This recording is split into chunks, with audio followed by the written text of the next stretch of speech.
Welcome to AFSA's Industry Icons series. Today we're joined by Ginger Herring, President and CEO of First Franklin Financial. Welcome, Ginger. Good morning. Thanks for having me this morning. Tell us a little bit about your unique path and how you ended up in the consumer credit industry. Certainly. Well, First Franklin Financial is a family-owned business. And so that does put me in a little bit of a unique career path. As a kid, though, First Franklin was never in my goal. It was never something I thought I would do. It is located in a small town of Toccoa, Georgia, is where the headquarters are. As a teenager, I couldn't wait to get out of a small town, and I thought I'd never come back. And I just laugh at myself now. But and as a kid, I always thought my dad, all he did was talk on the phone and write letters. I mean, that was my concept of what he did for his career. But when I was about 12 years old, I started working for the business in the summers, just answering the phone, working in the mailroom some. When I got into high school and got into a work study program, I worked in one of our branch offices. And then throughout college, I worked in one of our branch offices in Athens, Georgia, because I did go to the University of Georgia. When I graduated from college, I went into banking for about 5 years. It was important within our family that you go to work for somebody else for a while. And at this point, I still didn't think that I wanted to come back and be a part of the business, mainly because I felt like it tied me back to Toccoa and I wasn't ready to come back to that. But then time passed, and as fate would have it, when it came time to have a family, it was like, there's really nowhere else I'd rather raise a family than where I was raised. So I considered coming back. My husband and I moved back to Toccoa. He was working in banking, and we worked at a local bank in town. He and I both did for a little bit. And then when we had our first child, I kind of took a detour of about 5 years out of the finance business and opened a child care center. And that's been open for about 30 years now. January, we celebrated our 30-year anniversary now, and it is a child care center locally here in Toccoa that serves we're licensed for about 275 children, but we also, my daughter and son-in-law run it now, and they have opened a private academy there. So it's an outdoor learning school.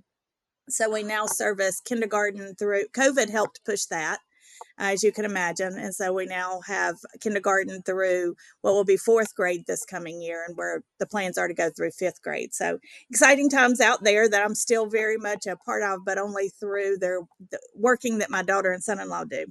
So did that for about 5 years, got it established, did all the business side of that. Had wonderful people that ran the director part of the child care center even back then. Decided then I wanted to dip my toes back into the finance business, and what did that look like? So I came back and told my dad I wanted to try out First Franklin, and but in a different aspect. So I went through and worked through several departments over the next 6 or 7 or 8 years, from training, set up training department, helped with the marketing department, worked in HR for a period of time, did all of those type things. And then that led me to, in 2001, being promoted to the president position. So it was a unique but steady stream. I still look back and say I never thought I'd be here, but I think what drew me back were two things. Number one, I truly believe in what we do. I truly believe in that we help others do life. Um, I think that we're in these small towns for a reason, and that is because, um, you know, we're there to be a part of the community to help support them in everything that they do, both in the community and as individuals and families. And so I believe in all that. And we have an absolutely wonderful group of people that we get to work with every day. So those two things drew me back to the industry, not because I'm a numbers person necessarily, but I learned very quickly I didn't have to be. All I had to do was hire a lot of really smart people who were great numbers people. I had to know what the numbers said, and that was it. So that's kind of how I got where I am now. And who do you think outside of your family are was a main influence or a mentor for you career-wise? I would have to say I'm a member of an organization, or have been, called YPO, which is Young Presidents Organization. And we have a forum group, and we've been together for about 17 or 18 years. We meet once a month and have for that many years. And they are president CEOs of other type companies, other industries, and things like that. So I'd have to say they have been the most influential in my life in the fact that they challenge me. They have kept me going in the right direction. They've helped me deal with hard issues along the way. They've given me an outlet because I am a family owned business. It's not so much like I could go and when I have problems with the family, where do you go? Or so it's they've been a tremendous help and influence to me and helping to guide me. And there's 6 or 7 of them in there who I have really appreciated along the way. What's the best career advice you've ever received? Um, I guess it would probably be you don't have to know everything. That was a huge step for me, and it may not be the best, but it's the one that has stuck with me probably the longest. When I was trying to decide if I was ready to take the step into the president's position, I had a real hard time because I knew that I didn't know how to do everything. And I felt like I needed to be able to do that in order to lead others. And I worked with a guy for a while that coached me and said, "You don't have to know how to do everything. That's what you have other people for. You just have to understand the bigger picture and be the leader that you need to be." And so that's probably stuck with me the longest along the way because there are so many things that have come up along the way where I knew I wasn't the expert in it by any means, but that's come back to tell me that I don't know have to do I don't have to know. Sorry about that. Don't have to know how to do everything. Just have to get going in the right direction. What advice, looking back, what advice would you give now to your 22-year-old self? Be present in every step of your life. Just simple that. Don't take a minute for granted and enjoy the journey. I think especially as a 22-year-old, all you're thinking about is, 10 years down the road, 15 years down the road, 20 years down the road, and you're always planning, so far in advance. And there's so much to enjoy in every step of your life. And I would tell myself to slow down and enjoy the journey. Looking into your crystal ball, how do you predict the consumer credit industry will change in the next 5 to 10 years?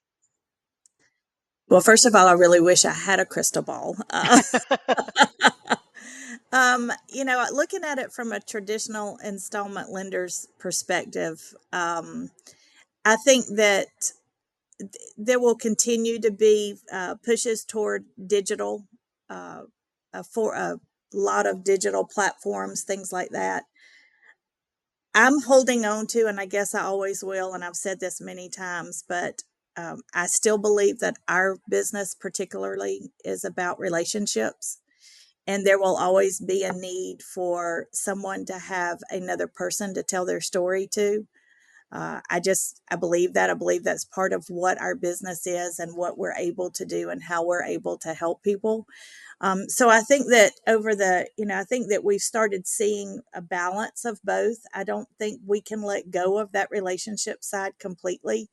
And I hope we don't. Maybe it's more of a hope that we don't. But I do think we're going to have to meet the needs more and more of the digital side of the business and meet customers where they want to be served and how they want to do business. And that may change our business model to some degree. I also think that, there's a lot of regulations out there that could also change our business model in a lot of ways. And that's just a daily thought that we have to put in and what we have to plan for. And there's a reason we do business like we do. There's a reason that we have our business model set up like we do. Not all of our customers could drive 2 hours to go try to get a loan. We like being in small towns. We like being there where we can service them. But certainly there's on the horizon, if certain regulation passes, then the business model may have to change. And so those are type things that we think about daily and we look at daily. And both good ways and bad ways that I see that the industry may change some over the next 5 to 10 years. Well, one last kind of series of thought. You and First Franklin over the years have been extremely supportive of AFSA's Education Foundation. And for those of you who don't know, Ginger is serving as secretary and treasurer of the board of directors of the foundation, and she's served as past chair. Why do you prioritize support of the personal finance curriculum, Money Skill, and continue to reliably send employees from First Franklin to the EDGE and the UNC Leadership Development Program? Well, as far as the EDGE and the professional leadership program, I have to say that we support those because we want to do everything that we can to make our employees successful in what they do. And I think that these are two great programs at two very different levels that allow them an opportunity to do that, to learn more, to network with other individuals within our industry, to have reiterated to them what a great industry we are. We're in a very unique industry, in my opinion, in that we do share a lot. You know, we've always been one to help each other out. There's competition, absolutely, it's out there, but and so the network of our individuals at these two, the leadership development and the EDGE, have been very beneficial down the road later. So we support that and want them to be successful.